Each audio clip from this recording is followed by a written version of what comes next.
Greetings! Today, we tell the story of one of America's most notorious villains, Aaron Burr. In 1799, Burr founded the Bank of the Manhattan Company. If you think that sounds like a made-up front company for a swindler, you'd be right. Burr obtained funding for this project, claiming he was starting a water company for Manhattan. So far, so good. However, Burr secretly included banking in the company charter and conveniently forgot about that whole water thing once it was approved. His success earned him notoriety, so much so that in 1800 he became the Vice President of the United States under Thomas Jefferson.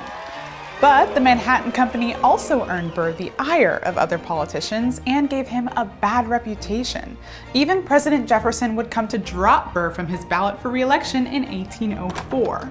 After Burr was dropped by the Prez, he decided to run for governorship of New York. One politician who especially took exception to this was Alexander Hamilton. Hamilton voiced his displeasure with Burr in letters written to political allies. Hamilton would eventually take his beef with Burr to the press. Hamilton would call Burr an unprincipled and dangerous man. This was like dropping a diss track in those days.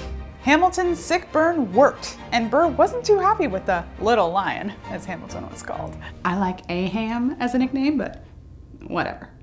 So, the stage was set, and the score between these two raging revolutionaries could only be settled in one way: with a duel.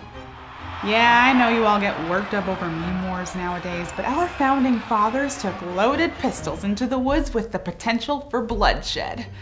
And bloodshed there was indeed. Alexander Hamilton took a single bullet and would unfortunately die several days later. Before we move on, for humanity's sake, under no circumstances shoot your rivals dead, okay? So not worth it. So, how did Burr top slaying arguably the most decorated of our founding fathers? Oh, you know, by attempting to secede multiple states from the Union, of course. This man has no chill. He's cold-blooded. No wonder his last name is Burr. Burr began his plan by holding secret meetings with General James Wilkinson, and together, they planned to invade and conquer Spanish territories. Burr also met with British Minister Anthony Merry in a plot to separate the Louisiana Territory and Western states from the Union. As slow as travel was in those days, Burr sure got around, didn't he?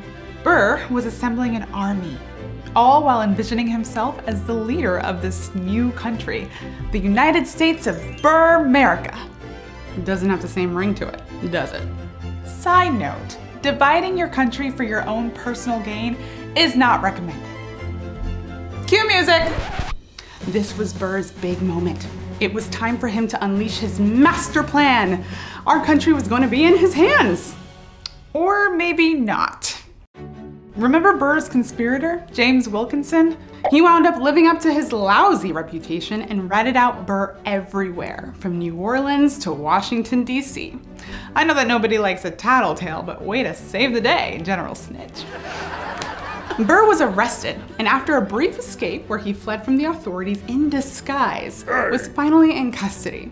Burr was taken to trial for treason, which was presided over by Justice John Marshall. And who was Justice Marshall's cousin, you ask? None other than President Thomas Jefferson. Jefferson, still furious with Burr, pushed for a guilty verdict, while Marshall sought to find a specific constitutional instance of treason. Marshall eventually claimed he couldn't find one, and Burr was shockingly and probably found not guilty and set free. You had one job, Justice Marshall.